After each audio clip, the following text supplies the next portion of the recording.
여러분 반갑습니다. 오늘은 4차 산업혁명과 역량의 개념에 대해서 조금 살펴보고 우리 나중에 4차 산업혁명과 교육공학이 어떻게 연계될 것인지 확인하도록 하겠습니다. 세간에 이제 알려져 있는 많은 개념들이 잘못 알려져 있는 개념들도 좀 있고 또 우리가 한번 확인해 봐야 될 개념들도 있고 하기 때문에 또 여기 우리 수강하러 오신 선생님들께서 이런 내용들을 또 좀 궁금해 하신다는 그런 요구들도 있고 해서 4차 산업혁명, 역량 이런 키워드를 가지고 이번 시간에는 좀 내용을 다뤄보도록 하겠습니다.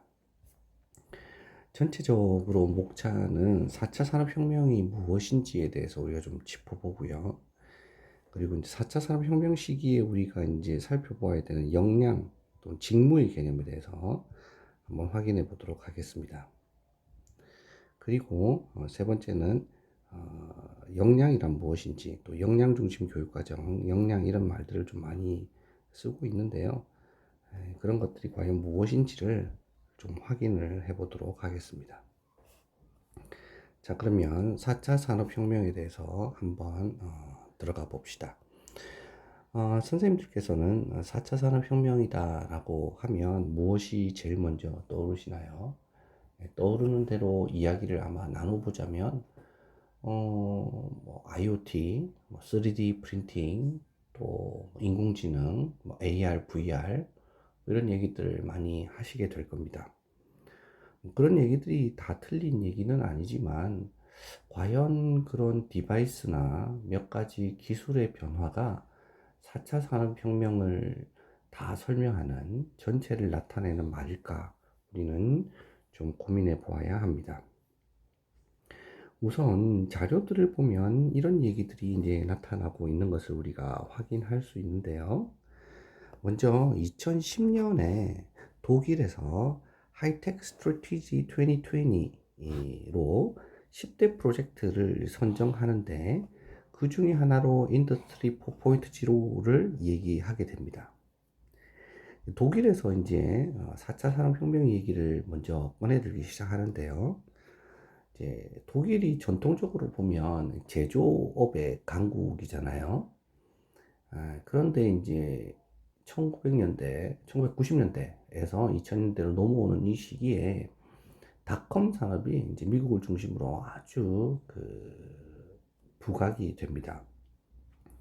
그러면서 이제 독일에서도 이런 제조업에다가 IT 기술을 융합한 형태를 가지고 국가 산업의 기반을 변화시키고 준비해야 된다라는 그런 위기감과 의식들을 가지게 됩니다. 그러면서 독일에서 얘기하기로는 4차 산업혁명이라는 것이 제조업과 정보통신업을 융합하는 것이다. 뭐 이렇게 얘기들을 했죠. 그러다가 뭐 4차 산업혁명이라는 얘기가 뭐 세간에 그렇게 회자가 되지 않다가 2016년 1월에 스위스 다보스 지역에서 세계 경제 포럼이 열리는데 그때 주제가 4차 산업혁명의 이해라는 타이틀로 이제 회의가 진행이 되게 됩니다. 그때 이제 의장을 맡았던 클라우드 슈밥 회장이 4차 산업혁명에 대한 이야기들을 꺼내게 되는데요. 우리가 그러면 이제 산업혁명이다 하면 인더스트리 레볼루션 이렇게 표현할 수 있잖아요. 농업혁명도 아니고 공업혁명도 아니고 산업에 대한 혁명이니까요. 그럼 우리가 산업혁명이라고 이야기할 때 산업혁명이 이렇게 차수를 달리할 때 무엇인가 차수를 나누는 기준이 있어야 하지 않겠어요, 그렇죠? 그러면 3차 산업혁명과 4차 산업혁명을 구분짓는 기준이 인공지능인가, AR, VR인가, 또는 IoT인가 이렇게 생각을 해볼 필요가 있습니다, 그렇죠? 그때 이제 클라우드 슈밥 선생님은 뭐라고 얘기를 했냐면 산업혁명을 구분짓는 기준은 크게 두 가지가 있는데 하나는 에너지의 변화이고 두 번째는 관계의 변화이다 이렇게 얘기를 합니다. 그래서 다시 말하면 1차에서 2차, 2차에서 3차, 3차에서 4차 산업혁명으로 갈수록 에너지의 변화와 관계의 변화가 뚜렷하게 보인다라는 이야기를 하게 됩니다. 그럼 보시면 말이죠. 1차 산업혁명기는 전기 에너지를 활용했다는 것을 우리가 알 수 있습니다. 그리고 2차 산업혁명기는 전기를 활용했다는 것을 확인할 수가 있죠. 그리고 3차 산업혁명 때는 전자장치를 활용해서 에너지를 활용하기 시작하고요. 이렇게 1차부터 3차까지 전체적으로 보면 이제 화석연료를 중심으로 많이 얘기가 회자되고, 그다음 원자력 에너지에 대한 얘기들 많이 이제 얘기가 되죠. 그리고 이제 4차 산업혁명 시기가 되면 신재생 에너지 얘기를 안 할 수 없게 됩니다. 그리고 Sustainable Development Goal이라고 해서 SDG, 지속 가능 개발 목표가 유엔에서 이제 천명을 하기 시작하면서 이 안에 ESG 경영이 이제 들어가죠. Environment, Society, Governance 이렇게 해서 환경과 사회와 이 커뮤니티의 어떤 거버넌스가 함께 합력을 하게 되는데, 이때 이제 에너지 측면이 신재생 에너지를 중요하게 생각하게 됩니다. 화석 연료가 이제 고갈하게 되고, 그래서 대체 에너지를 이제 우리가 얘기하게 되는데, 요즘 이제 우리가 흔히 보게 되는 전기차가 많이 이제 등장하죠. 전기차라고 해서 단순하게 이것이 이제 4차 산업혁명이 아니고 이 전기를 발생시키는 리소스, 원인, 자원이 무엇이냐라고 봤을 때 결국 전기를 일으키는 자원이 화석연료에 기반을 하면 아무리 전기차를 몬다고 해도 그게 3차 산업혁명기에 해당하겠죠. 그러니까 이제 수소차라든지 뭐 물을 에너지로 간다든지 또는 뭐 이 태양을 에너지로 간다든지 이런 형태로 에너지를 일으키는 원천이 이렇게 바뀌게 되는 경우, 그게 이제 4차 산업혁명을 구분 짓는, 에너지 차원에서 구분 짓는 첫 번째 우리가 기준이다라고 볼 수 있습니다. 그러니까 산업혁명을 우리가 구분 지을 때 4차 산업혁명을 이야기하려면 첫 번째로 에너지의 변화에 대해서 우리가 관심을 가져야 하고요. 그 에너지를 발생시키는 근원이 어디에 있는가를 중심으로 산업혁명기를 좀 구분시켜야 된다라는 것이 핵심 중에 핵심입니다. 그렇기 때문에 에너지의 변화, 에너지의 생산, 에너지의 분배, 에너지의 활용 하는 측면에서 우리가 산업혁명을 상당히 관심 있게 들여다봐야 하고요. 그런 측면에서 또 우리가 이제 그 지구 환경, 지속 가능 개발 부분들을 함께 들여다보면서 산업혁명기를 이 얘기를 해야 되는 것이지, 단순하게 뭐랄까요, 이 몇 가지 디바이스가 바뀌었다고 해서 그게 4차 산업혁명을 나타내는 것이다라고 보기는 어렵다는 것이죠. 그 다음에 이제 두 번째는 관계의 변화에 대해서 우리가 좀 살펴볼 필요가 있는데요. 관계의 변화는 이제 1차 산업혁명기의 관계는 뭐였을까요? 증기가 발생해서 이제 공장이 생기고 산업화가 시작이 되죠. 그러면서 공장 안에서, 회사 안에서 바로 옆 사람, 그러니까 사이드 바이 사이드죠.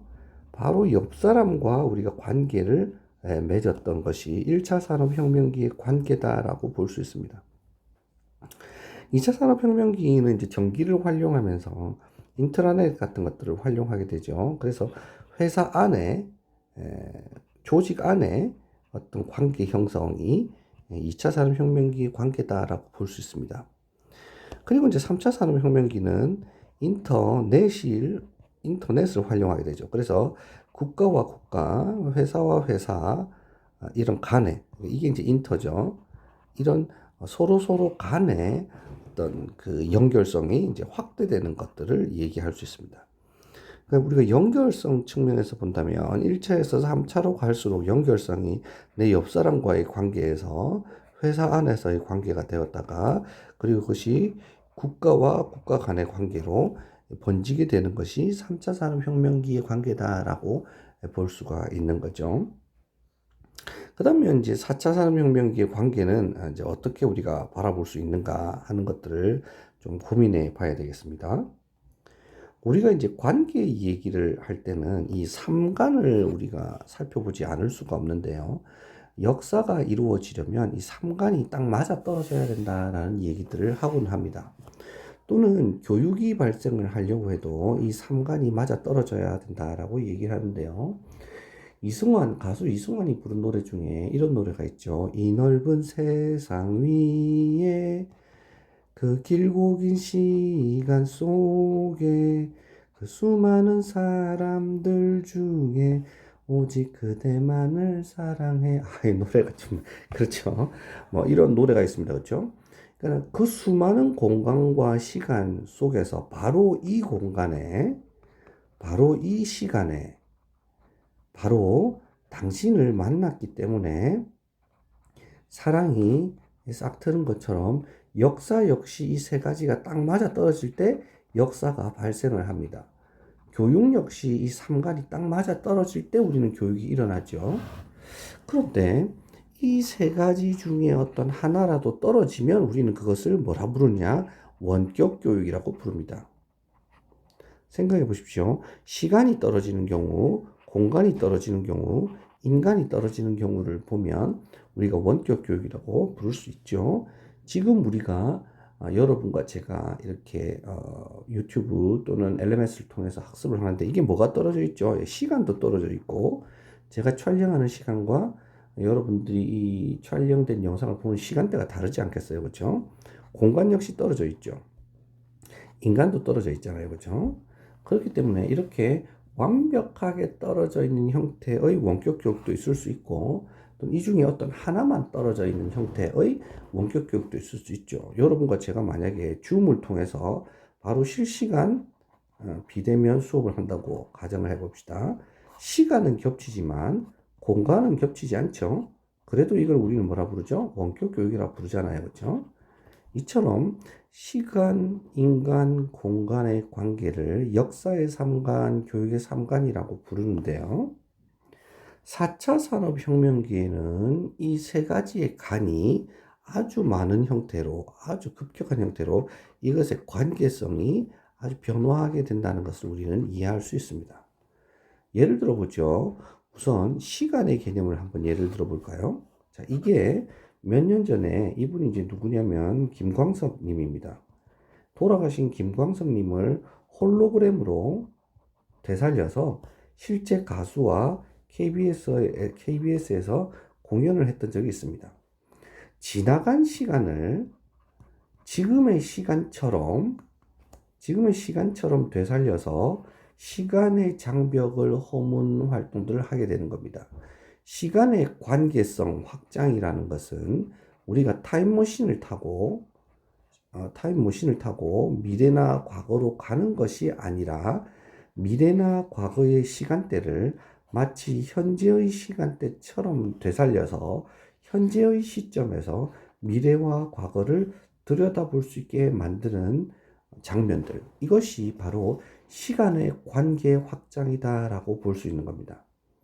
물론 이런 것들은 홀로그램이라는 어떤 특별한 장치나 요즘 등장하고 있는 많은 디바이스들을 활용해서 그런 것이 가능한 것이 아닙니까? 라고 이야기할 수 있지만 제가 20년 전에 또 20년이 좀 더 된 것 같은데 그때 봤던 백투더 퓨처라는 영화가 있었습니다. 그런데 보면 시간 여행을 하는 것들이 등장을 하죠. 그런 개념들, 영화에 등장하는 수많은 개념들 또는 스타워즈에 등장하는 개념들 이런 개념들이 사실은 4차 산업혁명을 열어젖히는 그런 어떤 형태라고 볼 수가 있겠죠. 이런 시간적인 측면에서의 관계 확장이 4차 산업혁명 시기의 첫 번째 관계성의 확장이다 이렇게 볼 수 있는 겁니다. 두 번째 공간의 확장성에 대해서 우리가 좀 얘기를 해볼 필요가 있는데요. 우리가 공간을 얘기하려면 공간을 다시 1차 공간, 2차 공간, 3차 공간으로 나누어서 생각을 해봐야 됩니다. 1차 공간이라는 것은 물리적인 공간을 의미합니다. 선생님들이 발을 딛고 서 있는 이런 물리적인 공간을 1차 공간이라고 할 수 있죠. 2차 공간은 사이버 공간이라고 할 수 있는데요. 이게 바로 가상 공간 개념이죠. 가상 공간 개념입니다. 지금 가장 극대화되어 있는 가상 공간 개념이 현재는 뭐가 있죠? 메타버스죠, 메타버스. 메타버스는 2차 공간의 개념입니다. 가상 공간이잖아요. 그렇죠? 또 영화 아바타에 등장하는 그런 가상 공간의 모습들 역시 마찬가지로 2차 공간의 모습이다라고 볼 수 있습니다. 3차 공간은 그럼 무엇일까요? 3차 공간은 1차 공간에 2차 공간이 합쳐진 것을 의미한다고 볼 수 있습니다. 선생님께서 해보신 적이 있는지 모르겠는데요. 불과 1, 2년 전에 그런 게임이 되게 유행했죠. 포켓몬 잡기. 그렇죠? 포켓몬 잡는 게임을 한번 떠올려 보십시오. 물리적인 공간에 내가 핸드폰을 딱 갖다 대면 그 실제하지 않지만 그 물리적인 공간에 포켓몬이 등장을 하죠. 그래서 그걸 내가 디바이스를 통해 잡잖아요. 그죠? 이렇게 물리적인 공간에 가상 공간이 합쳐지는 개념을 우리는 3차 공간이라고 합니다. 그랬을 때, 자, 보시죠. 그랬을 때 2차 공간은 가상 공간이 아주 극대화된 거니까 이거는 버추얼 리얼리티, VR 개념이라고 할 수 있고요. 3차 공간은 증강현실이라고 우리가 얘기할 수 있는 AR 개념으로 확산이 되는 겁니다. VR 개념과 AR 개념은 이제 다르죠. 그래서 이렇게 공간의 개념이 지금 현재 내가 발을 딛고 있는 이 1차 공간에서 2차와 3차 공간으로 확산된다는 것이 4차 산업혁명 시기에서의 공간의 관계성 확장이라고 볼 수 있습니다. 자, 그러면 이렇게 되면 어떤 일이 벌어질까요? 이런 일이 생기게 될 텐데요. 자, 이게 이제 쫄라면인데 제가 여러 가지를 못하지만 그중에서 이제 그림 그리기를 잘 못합니다. 이게 이제 사람인데요. 사람이 이렇게 이제 학생이 한 명 이렇게 누워 있다고 가정을 해봅시다. 이 사람이 이제 옷을 입고 이렇게 이런 테이블에 이렇게 누워 있어요. 근데 여기에 이제 천장에서 이렇게 카메라가 이렇게 비치면, 이렇게 비칩니다. 비치면 이 학생의 신체 부위 여기에 신체 장기가 그대로 옷 위에 드러난다고 한번 가정해 보십시오. 그런 기술들 충분히 구현이 가능하거든요. 그럼 이거는 뭐죠? 이거는 사람의 몸이라는 그 물리적 공간, 이 1차 공간이죠. 1차 공간에 실제하지만 가상으로 보이는 이 가상으로 보이는 장기의 모습, 이게 2차 공간이잖아요. 가상이잖아요. 이것이 합쳐져서 3차 공간의 형태로 구현이 되는 거죠. 이렇게 되면 뭐 스마트 테이블, 뭐 스마트폰 이런 개념을 확실하게 넘어서 버리는, 이게 물리적인 공간이지만 물리적 공간 안에다가 바로 이 가상 공간이 합쳐지면서 공간의 확장성이 극대화되게 된다는 겁니다. 물론 요즘 이제 사이버 상의 공간을 많이 확보를 하려는 노력들을 합니다. 그러면서 메타버스 얘기들을 상당히 많이 하는데요. 메타버스도 사실은 좀 우리나라에서 조금 잘못 알려진 편이 있죠. 반드시 사이버 공간의 확장성만이 메타버스는 아닙니다. 메타버스의 다른 개념들도 있긴 한데, 뭐 여튼 그건 이제 다음에 우리 메타버스를 다룰 때 한번 좀 얘기를 해보기로 하고요. 이렇게 가상 공간이 많이 확장된다고 해도 가상에서의 공간이 확장되는 것일 뿐, 이게 뭐가 없냐면 실제감이 없는 겁니다. 실감형이 아니라는 거죠. 그래서 인간이 느끼기에 오감으로 느끼기에 부족한 측면이 있습니다. 이 가상 공간, 사이버 공간은, 즉 2차 공간은요. 그러니까 앞으로 3차 공간이 더욱더 확산되어 갈 가능성이 크겠죠. 이게 이제 대표적인 게 뭐였죠? 알함브라의 궁전이라는 드라마가 있었죠. 현빈이 나온 드라마였는데, 뭘 딱 렌즈를 끼기만 하면 그 렌즈에서 가상 적들이 나타나서 내가 실제로 전쟁을 벌이고 내가 칼을 맞거나 총을 맞으면 그런 아픔을 실제로 느끼고, 그죠? 실감형으로 느끼고 하는 거. 이런 알함브라의 궁전 같은 것들이 대표적인 3차 공간을 구현하는 것이다 라고 우리가 이제 생각하면 좋겠습니다. 이제 저작권 때문에 사실 이제 그 아람브라의 궁전을 제가 유튜브로 좀 보여드리고 싶어도 저작권 때문에 조금 여기에서는 제가 이제 올리기 어렵고요. 나중에 이제 제가 그 유튜브 링크를 좀 걸어 드릴 테니까 혹시 아람브라의 궁전이라는 드라마를 못 보신 분들은 그걸 보시면서 3차 공간의 개념을 조금 잡으셨으면 좋겠습니다. 자, 그러면 이제 세 번째 인간에 대한 얘기를 좀 해볼까요? 인간에 대한 얘기를 하려면 이제 자연스럽게 우리가 이제 인공지능에 대한 얘기를 할 수밖에 없게 되겠죠. 인공지능에 대한 얘기를 할 수밖에 없습니다. 근데 여기서 이제 지능이라는 것은 우리가 보면 artificial intelligence 이렇게 쓰는데요. 사실 이건 이제 저는 개인적으로 이 인텔리전스를 지능으로 번역하는 것이 조금 문제가 있다고 생각을 합니다. 이 인텔리전스를 지성으로 이제 번역을 했으면 좋겠는데요. 지성이라는 것은 이제 문제 해결 능력을 가진 상태를 말합니다. 그래서 옛날에는 이제 대학생을 일컬어서 지성인이다라고 부르기도 하고 인텔리계층이다 이렇게 부르기도 했잖아요. 그렇죠? 그것이 이제 대학생들이 대학을 졸업하고 나면 자기 앞에 닥친 문제를 스스로 해결할 수 있는 능력자다라고 보았기 때문에 인텔리계층이다 내지는 지성인이다라고 불렀는데 최근에는 이제 대학생들에게 그런 프로블럼 솔빙 능력들이 많이 부족하죠. 이제 물론 그것이 대학생의 문제, 대학생이 그 문제의 원인이다라고 보기는 좀 어려울 것 같습니다. 사회의 변화나 어떤 여러 가지 이제 문화의 어떤 부분들, 사회 제도나 체제의 문제들도 좀 있기 때문에 복합적이긴 한데요. 뭐 여튼 우리가 이제 인텔리전스다라고 하면 즉 인공으로서의 어떠한 것이 스스로 문제를 해결해낼 수 있는 능력을 가진다라고 우리가 바라보면 어떤 존재가 되냐면 말이죠. 사실 알파고는 뭐 알파고를 인공지능의 뭐 큰 바이블로 생각하는 그런 분들도 있긴 하던데요. 저는 개인적으로 봤을 때 알파고가 과연 인공지능인가라고 봤을 때 아주 뭐 초기 버전의 낮은 수준의 인공지능은 될 수 있겠지만 진정한 의미의 인공지능이라 보기는 어렵지 않나 하는 생각을 가지고 있습니다. 왜냐하면 걔를 일컬어서 지능을 가진 존재다라고 보기 어렵다는 뜻이죠. 우리가 이제 그 인간은 체스를 이렇게 두는 걸 가지고 또는 바둑을 두는 걸 가지고 또는 뭐 장기를 두는 걸 가지고 다른데 이렇게 전이를 시킬 수 있습니다. 다시 말하면 내가 어디에서 배웠던 논리를 가지고 이 논리성을 가지고 다른데 적용해 볼 수가 있고 이 적용한 것들을 바탕으로 문제를 해결해 낼 수가 있게 되죠. 그런데 이제 현재 등장하는 해 있는 인공지능들은 뭐 물론 뭐 기계학습이라든지 뭐 이런 것들 통해서 딥러닝이라든지 이런 것들 통해서 인공지능이 스스로 학습을 한다 얘기를 하긴 하지만 여전히 이 낮은 버전의 인공지능의 수준에 머물러 있죠. 하지만 이런 인공지능이 조금 더 버전업이 되어서 실제로 자기가 이야기할 수 있는 어떤 상황이 된다면 어떤 일이 벌어지게 될까요? 그러니까 우리 사람들이 이때 이 사람이라고 함은 이제 사피엔스 종이죠.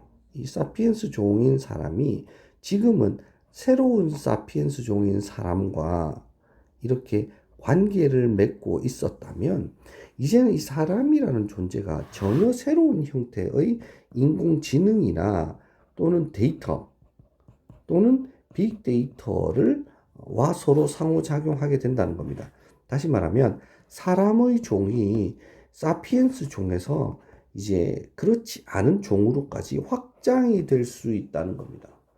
이 바이올로지컬하게 생태적인 생물학적인 이런 어떤 몹을 지니지 않았다고 하여도 사람으로서의 인격을 가지고 사람으로서의 동일한 어떤 사고를 하고 그래서 우리가 그를 사람으로 인정하고 그와 함께 서로 커뮤니케이션하고 협업할 수 있는 시대가 온다는 거죠. 그래서 우리가 뭐 미래 역량 중에 하나로 뭐 협업 역량 얘기들을 상당히 많이 지금 하고 있잖아요.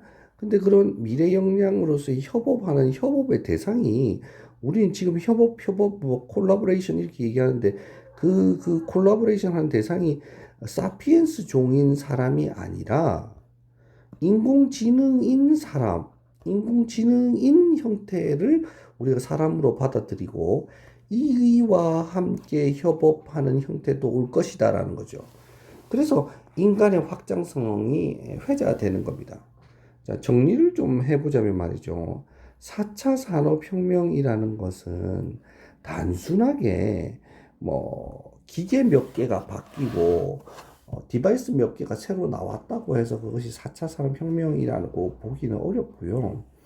에너지의 아주 극대한 변화, 아주 지금 인류가 경험해보지 못한 형태의 에너지 변화와 관계의 변화가 핵심이다. 4차 산업혁명을 얘기할 때는 그것이 핵심이다라고 봐야 하고, 특히 관계의 변화를 우리가 이야기할 때는 인간관계의 변화, 이때 이 인간이라는 종의 변화를 아주 무거운 측면에서 봐야 하고요. 시간관계의 변화, 그리고 공간관계의 변화가 핵심이다라는 것들을 우리가 좀 생각해 봐야 됩니다. 이런 측면에서 우리가 접근을 한다면, 에너지 측면과 관계 측면에서 접근한다면 2022년을 살아가는 오늘, 지금 우리가 알고 있고 생각하고 있고 느끼고 있는 4차 산업혁명이라는 것은 아직 그 문을 제대로 열지도 않았다. 그 문의 입구에도 오지 않았다. 개인적으로는 이제 그렇게 생각을 합니다. 앞으로 더더더더더 많은 변화와 이 뭐랄까요, 그 개혁들이 일어나게 될 테고, 그것이 아주 빠른 시간 내에, 우리가 예상했던 것보다 훨씬 빠른 시간 내에 우리 앞으로 다가올 것이기 때문에, 이 4차 산업혁명을 단순히 여러분들께서는 어떤 기계의 변화, 기구의 변화 이런 것으로 좀 보지 말고 좀 더 넓은 시각으로 살펴봐 주셨으면 좋겠습니다. 자, 그러면 이제 산업혁명과 관련해서 어떤 사람들은 뭐 이를테면 우리 그 클라우드 슈밥스님 같은 경우는 뭐 산업혁명이라고 얘기를 하면서 4차 산업혁명 얘기를 했지만, 대표적인 미래학자인 이제 제레미 리프킨 같은 경우에는 한계 비용 제로라는 책에서 현재는 3차 산업혁명 시기다라고 얘기를 하고 있습니다. 4차 산업혁명 시기라고 얘기하지 않고 3차 산업혁명 시기다라고 얘기하는데요. 이 사람은 어떻게 산업혁명을 구분 짓냐면 캐피탈리즘이죠. 자본, 캐피탈, 이 자본이 어떻게 움직이느냐, 자본을 소유한 사람이 누구냐 하는 것들을 이제 중심으로 살펴보게 되는데요. 1차 산업혁명기는 봉건주의 체제였다는 거죠. 지방 토건을 중심으로. 2차 산업혁명 시기는 자본주의 체제, 지금이죠, 지금. 그리고 3차 산업혁명기는 쉐어링 이카노미 형태로 들어간다는 겁니다. 공유경제 형태로 들어간다는 거죠. 이렇게 되면 이제 어떻게 되냐면, 예를 들면 이제 이런 일들이 벌어지게 되는데요. 우리 지금도 뭐 쉐어링 카 같은 거 많잖아요, 그렇죠? 쉐어링 카가 있습니다. 근데 지금 이 쉐어링 카는 진정한 의미에서 쉐어링 카가 아니고 그 뭐랄까 렌트카를 우리가 공유하는 거잖아요, 그렇죠? 렌트카를 공유하는 개념입니다. 근데 진정한 의미에서 이제 쉐어링 카가 되면 이런 일이 벌어지게 된다는 거죠. 기술이 발달하면 여기 이제 자동차가 이렇게 있는데요. 제가 아까 그림을 잘 못 그린다고 말씀드렸죠. 빵빵 부릉부릉 자동차가 있다고 칩시다. 나중에 이제 내연기관이 사라지고 전기 자동차가 되면 여기 매연도 뿜지 않게 되겠죠. 그림이 달라지게 되겠지만 말이죠. 어쨌든 이제 여러분들이 하루 동안에 자동차를 사용하는 시간을 한번 생각해 보십시오. 뭐 출근 시간, 퇴근 시간, 뭐 길어야 한두 시간 정도 들지 않겠어요, 그죠? 그리고 뭐 어디 뭐 주말이나 또 평일이라도 어디 이동한다고 해도 크게 자동차를 많이 사용하지 않습니다. 하루 24시간 중에 대부분의 시간 내 자동차는 어디 있죠? 서 있습니다. 그대로. 어디에요? 주차장에 서 있습니다. 이 얼마나 낭비입니까? 그죠? 낭비예요, 낭비. 이 내 자동차가 서 있는 이 시간에 누군가가 내 자동차를 사용한다면 그게 훨씬 낫겠죠. 그럼 이 자동차가 예를 들어 지금 이제 그런 얘기들이 많이 나오고 있죠. 자율주행이 된다고 생각해 보세요. 자율주행이 되고 이 자동차에 IoT 개념이 붙는다고 생각해 보십시오. 인터넷 오브 띵즈 개념이 된다고 생각해 보세요. 내가 주차장에 차를 파킹해 놓고 있을 때 다른 누군가가 손목시계를 차고 있는데, 이 손목시계가 뭐 스마트워치라고 칩시다. 스마트워치에다가 내가 몇 시부터 몇 시까지 어디에 갈 텐데 그때 어떤 차종이 필요해요 라고 등록을 하면 내가 있는 곳에 자율주행을 해서 이 자동차가 딱 오는 거예요. 그리고 내가 딱 가서 거기다 파킹을 해 놓으면 또 그 근처에 있는 사람들이 그 자동차를 활용하는 거죠. 이래서 이 자동차가 지속적으로 활용될 수 있게끔 하는 거. 이게 진정한 의미에서 공유경제 체제죠. 집도 마찬가지고요. 차도 마찬가지고요. 다른 여타의 많은 것들이 공유경제 체제로 간다. 이렇게 공유경제 체제로 가는 것이 3차 산업혁명이다 라고 이야기를 하는 사람도 있습니다. 그러니까 우린 지금 매번 4차 산업혁명 얘기만 되게 많이 들어서 그렇지, 그 4차 산업혁명이라는 것은 에너지와 관계성의 변화에 입각해서 4차 산업혁명이라 하는 것이고, 캐피탈리즘, 이 자본주의, 자본의 입장에서 보면 현재는 2차 산업혁명기에서 3차 산업혁명기로 들어가는 것이다라고 표현을 해도 좋다는 것입니다. 자, 중요한 것은 지금의 시대가 3차 산업혁명기냐 4차 산업혁명기냐 이렇게 차수를 붙이는 게 중요한 게 아니고요. 지금 우리가 주목해야 될 것은 뭐냐면 수많은 관계의 변화, 그리고 소유의 변화, 그리고 에너지의 변화. 이때 에너지의 변화는 지구 환경의 변화와도 연결될 수 있죠. 그리고 이것이 지속 가능 개발과도 연결됩니다. 이런 측면에서 인류는 현재까지 경험해보지 못한 아주 급격한 변화의 입구에 서 있는데, 자, 그럼 이때 우리 교육도들은, 교육학자들은, 교육자들은 무엇을 어떻게 가르쳐야 할까요? 조금 더 무서운 얘기를 해보자면 누구에게 말이죠. 우리는 전통적으로 수천 년, 수만 년에 이르는 동안 누구에게 가르쳐야 하는가는 고민하지 않았습니다. 사피엔스족만 가르치면 되었기 때문이죠. 하지만 이제는 우리가 신입생으로 인공지능을 받아들이고 신입생으로 데이터를 받아들이게 된 날도 머지않았다 하는 것을 염두에 둘 필요가 있다는 것입니다.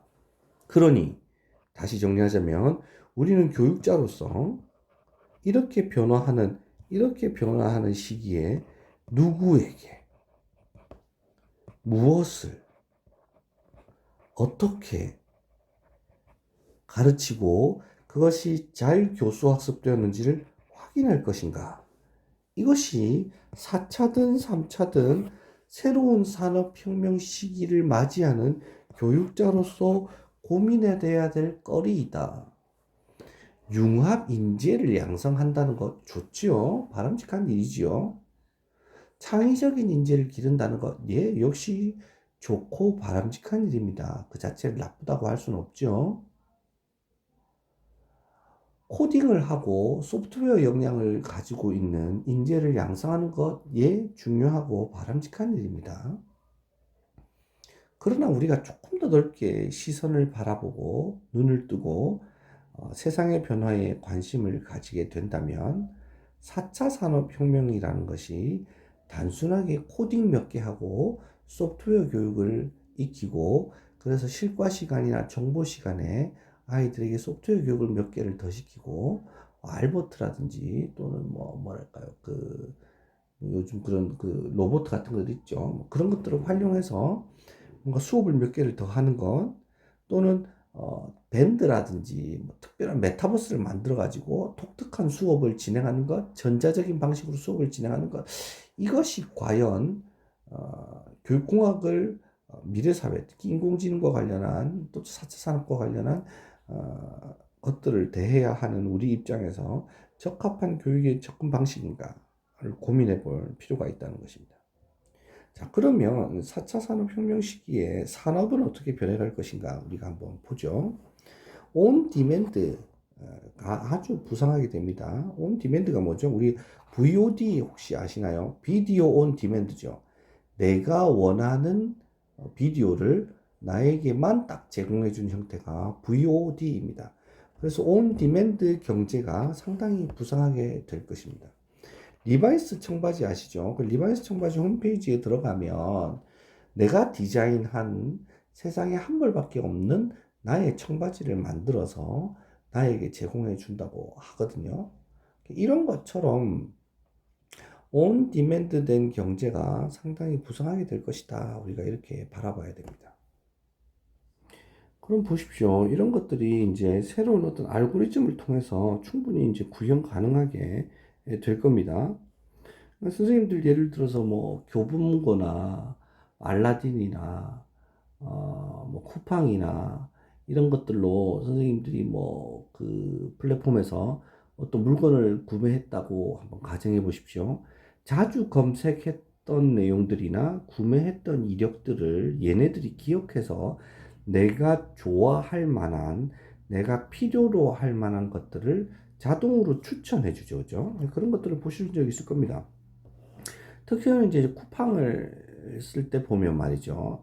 쿠팡으로 쌀을 이렇게 구매를 했는데 쌀이 얼마 정도 지나면 떨어질 것이다 라는 것을 가정해서 쿠팡이 적절한 시기가 지났을 때 나에게 쌀을 추천해 주는 형태가 알고리즘이 이제 되어 있습니다. 그런 것들을 보면 나에게 마중맞춤인 형태의 경제가 아주 부상하게 될 것이다. 하나밖에 없는 청바지, 하나밖에 없는 티셔츠, 나에게 딱 맞는 디자인된 자동차, 이런 것들이 아주 부상하게 될 가능성이 매우 크죠. 당연히 플랫폼 산업이 발전한다는 것은 수년 전부터 이제 얘기가 되던 것들이고요. 아까 우리가 얘기했던 것처럼, 제레미 리프킨이 얘기했던 것처럼 이제 공유 경제가 상당히 부각되게 될 것입니다. 그래서 쉐어링하는 문화들을 우리 아이들이 미리미리 개념들과 감각들을 익혀두지 못하면 우리 아이들이 우리의 나이와 같이 되었을 때는 전혀 생각지도 못했던 경제 상황에 처하게 될 가능성이 매우 높다. 지금 자유경제 체제 얘기들을 많이 하는데 이런 캐피탈리즘이 자본주의가 사라지고 완벽하게 다 사라지진 않겠죠. 지금도 뭐 공산주의가 아직 여전히 있는 국가들이 있기는 하니까요. 자본주의가 사라지고 그 자리에 또는 자본주의의 힘이 약해지고 그 자리에 공유경제 체제가 상당히 부각될 것이다 하는 것들 우리가 이제 생각해 볼 수가 있겠고요. 그다음 이제 리쇼링이 발생합니다. 이제 리쇼링이라는 게 뭐냐면 리쇼링의 반대말이 이제 오프쇼링인데요. 그게 뭐냐면 그 우리 노동이 많이 필요한 공장 같은 거 있잖아요. 이거를 이제 해외에 주로 짓죠. 우리도 보면 노동력이 싼 뭐 동남아시아나 중국이나 이런데 공장들을 많이 짓잖아요. 그래서 이거를 오프쇼링이라고 합니다. 해외에 갖다 짓는 것을요. 근데 이제 그 지금 미국 대통령과 뭐 앞에 미국 대통령이 이제 도널드 트럼프였죠. 도널드 트럼프가 애플이나 MS에 이런 요구를 했다라는 뉴스가 몇 년 전에 뜬 적이 있는데요. 중국에 가 있는 또는 다른 나라에 가 있는 애플 공장이나 MS 공장을 미국 내에 지어라 이런 말들을 했었습니다. 또 지금도 이제 우리 LG 같은 경우에는 그 배터리 공장을 미국 현지에 지어라 이런 얘기들을 많이 하거든요. 그래서 미국 현지에서 생산된 것들만 미국에서 소비를 하겠다 이런 얘기들을 합니다. 이게 뭔가 하면 노동 인구가 줄어드니까요. 그러니까 노동을 해야 하는 일들이 줄어들게 되는 거죠. 전부 다 자동화되고 전부 전산화되니까 노동력이 필요가 없어지잖아요. 그러다 보니까 실업자가 발생을 하는 거예요. 실업자가 발생하면 이게 사회적인 문제가 되죠. 비단 경제적인 문제가 뿐만 아니고 사회적인 문제가 됩니다. 각종 범죄라든지 복지라든지 뭐 제도나 체제라든지 이런 것들의 문제가 됩니다. 그러니까 사람들이 직업을 가지도록 정부에서 유도를 해야 되는데 일거리가 없는 거예요. 그렇기 때문에 해외에 나가 있는 공장들을 다시 국내에 들어오라고 하는 겁니다. 그게 바로 리쇼링입니다. 이런 리쇼링들이 많이 발생을 해서 앞으로는 선진국들이 친환경 기업들을 기업들을 친환경으로 이제 바꿔가지고 이 외국에 나가 있던 해외에 나가 있던 공장들을 자국으로 불러들이는 그런 일들이 리쇼링이 많이 발생할 거라는 얘기들이 있습니다. 그러면서 이제 IoT를 활용한 시장도 역시 증대가 되겠죠. 그러면 이제 우리 교육과 관련된 분야에서는 어떻게 고민을 해야 될까요? 교수적 학습적의 경계가 상당히 모호해지면서 개인이 아니라 팀을 기반으로 하는 학습, 조직의 역량을 기르는 학습, 그런 교수법의 변화 같은 것들을 아주 많이 요구하게 될 것입니다. 또 다른 이제 노동시장의 변화를 우리가 좀 살펴보면요. 당연히 이제 하이테크 산업이 이제 발달을 하겠죠. 그래서 인공지능이나 바이오 같은 것들이 이제 등장을 할 거고요. 미디어 기술을 상당히 발전할 겁니다. 자동화 기술 이런 것들이 이제 등장하게 될 거고 산업 로봇뿐만 아니라 각종 로봇들이 등장을 하겠죠. 그러면서 이제 단순직이나 노동 집약직이 감소될 겁니다. 그래서 뉴 하이테크 산업들이 이제 등장하게 될 텐데요. 단순히 작동하는 것이 아니라 디자인을 하는 그런 형태가 이제 많이 등장하게 되겠죠. 그럼에 따라서 이제 무엇을 가르쳐야 하는가 하는 교과 과정에 상당한 변화를 맞이하게 될 것으로 생각이 됩니다. 또 복합적 문제 해결 능력을 우리가 원하게 될 텐데요. 자, 여기서 이제 복합적 문제 해결 능력이라는 것을 우리가 조금 비교해 볼 필요가 있습니다. 우리가 흔히 문제 해결과 창의적 문제 해결을 막 섞어 쓰는 경우들이 있거든요. 창의적 문제 해결이라 써야 되겠네요. 문제 해결을 섞어 쓰는 경우가 있습니다. 근데 정말 문제 해결과 창의적 문제 해결이 같다면 굳이 창의적이라는 말을 이 효율적이지 않게 비생산적으로 이렇게 문두에다가 갖다 놓았을까요? 그렇지 않을 겁니다. 창의적 문제 해결과 문제 해결은 완전히 다릅니다. 무엇이 다르냐? 일단은 문제가 다릅니다. 문제 해결에서 바라보는 문제는 문제의 원인도 명확하고 문제의 답도 명확해서 빨리 풀어낼 수 있는데 목적이 있습니다. 그렇기 때문에 뭐가 필요하게 되냐면 공식이 필요하게 되죠. 수학과에 보면 폴리아의 문제 해결 4단계 이런 것들이 등장하거든요. 그런데 창의적 문제 해결에서의 문제는요.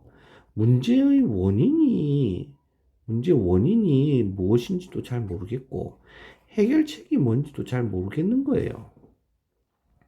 그래서 여기는 뭐가 목적이냐면 다수의 만족의 목적이 있습니다. 모두의 만족에 목적이 있는 것이 아니고요. 다수의 만족에 목적이 있습니다. 예를 들면 이런 문제들이 아주 복잡한 문제라고 할 수 있는데요. 바로 이런 문제들을 복잡한 문제라고 하는데요. 즉 문제의 원인이 무엇인지도 모르겠고 해결책이 무엇인지도 모르겠는 이런 복잡한 것들을 우리는 복잡한 문제라고 하는데, 예를 들면 이제 교육과정이 개정되기 전에 6학년 사회과에 이런 문제가 나온 적이 있었습니다. 이제 가을이 되었어요. 농부가 가을거지를 합니다. 그래서 논에 가가지고 쭉 이렇게 가을거지를 하고 있는데 새들이 자꾸 날아와서 이렇게 벼를 자꾸 쪼아 먹는 거예요. 농부가 어떻게 하겠어요? 새를 잡았죠. 금을 가지고 잡기도 하고 총을 가지고 잡기도 했습니다. 그랬더니 환경보호단체에 와가지고 막 데모를 하는 거예요. 왜 자꾸 새를 잡냐고. 자, 농부의 입장에서는 새를 잡아야 될 테고 환경보호론자 입장에서는 새를 보호해야 됩니다. 이 어쩌면 좋을까요? 이런 형태의 문제가 아주 많이 등장하게 된다는 겁니다. 비행기가 이륙과 착륙을 하려면 바퀴가 필요한데 비행기가 운행 중일 때는 바퀴가 필요가 없는 거예요. 이런 문제, 이거 어떻게 풀 거냐는 겁니다.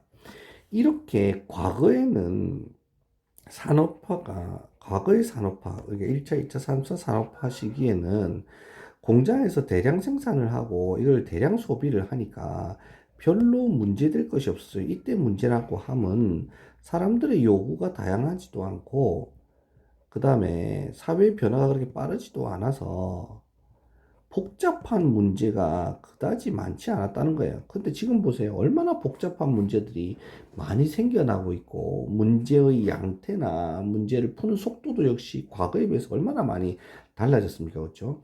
이렇게 풀어내는 것이 창의적 문제 해결에서의 문제다라고 볼 수 있습니다. 그러면 창의적 문제 해결에서는 문제를 푸는 방식이 세 가지가 있는데요. 첫 번째는 이 문제와 관련한 아이디어를 다양하게 발산하는 겁니다. 두 번째는 발산된 아이디어를 수렴하는 과정이 필요하고요. 세 번째는 수렴된 아이디어가 합당한가 아닌가를 평가하는 과정, 이 세 가지가 들어가야 우리는 창의적 문제 해결이다라고 부르는 겁니다. 이것을 통해서 모두가 아닌 다수의 만족을 이끌어내는 것이죠.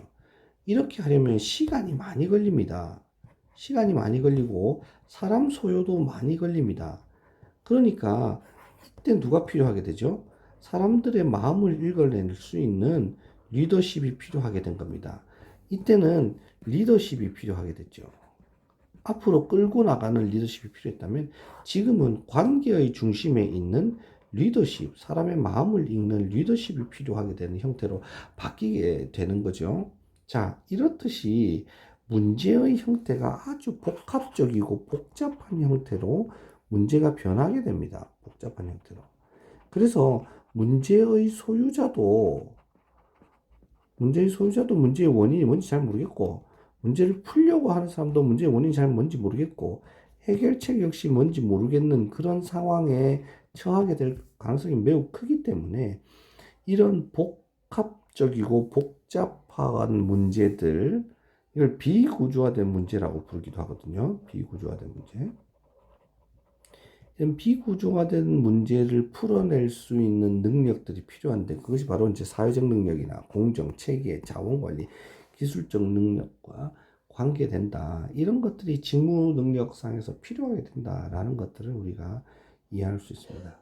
그 다음에 이제 아까 말씀드린 것처럼 우리 기본적으로 당연히 로봇공학과 기계학습이 뜨게 되면서 보세요. IoT와 즉 기계와 로봇과 인공지능과 관계를 맺고 그들과 커뮤니케이션 할 수 있는 스킬이 필요하다. 우리가 사람과 사람 간의 커뮤니케이션을 하는 것이 아니라 인공지능이나 기술이나 로봇과 서로 소통하게 되는 그런 장면들이 필요하게 될 것이다. 라고 우리가 이제 이해를 해야 됩니다. 그래서 과거의 전통적인 공인 자격이나 하드 스킬 같은 것들은 축소가 될 것이고요. 다양한 측면에서 다양한 기술들이 요구가 되면서 창의적 문제 해결이나 협업 능력이나 창의력이나 융합력 등이 상당히 필요하게 될 것입니다. 더불어서 공적 영역의 변화도 많이 일어나게 되겠죠.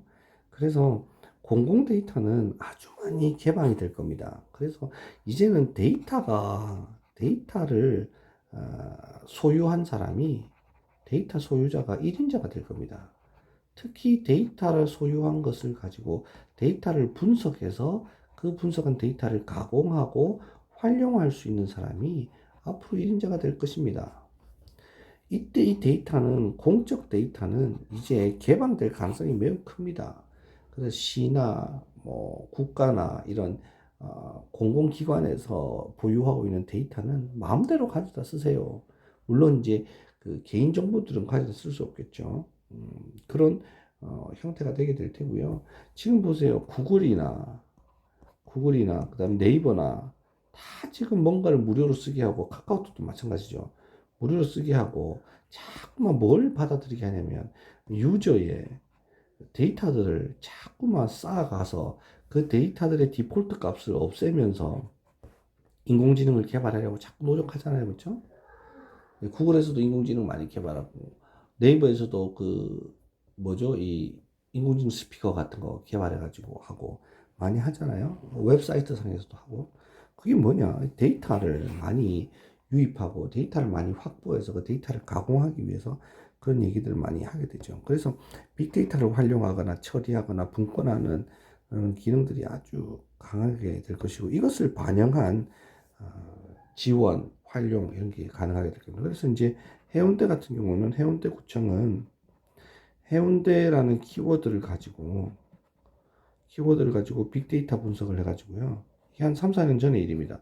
빅데이터 분석해서 해운대 하면 사람들이 뭘 가장 많이 떠올리는가 하는 것도 분석했더니 해운대 하면 관광, 교육 이런 것들이 많이 떠오른다. 이렇게 이제 분석했던 경우가 있었습니다. 그래서 해운대가 앞으로 추구해야 될 방향이 이쪽이다라고 얘기하면서 해운대 구의 구정 운영 방식을 변경했던 적이 있습니다.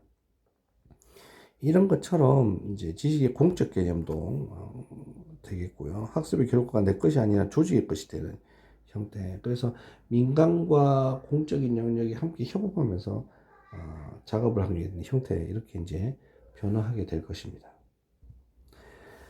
정리하자면 뭐 직무 역량에도 변화가 생길 테고 인재상에도 변화가 생길 테고 그래서 그 인재를 양성하는 HRD 분야 즉 교육 분야에도 상당한 변화가 예상이 됩니다. 거듭 당부드리건대 우리가 4차 산업혁명이라는 것이 단순한 몇 가지 기술 변화를 넘어서는 것이다 라고 좀 이해를 해주셨으면 좋겠고요.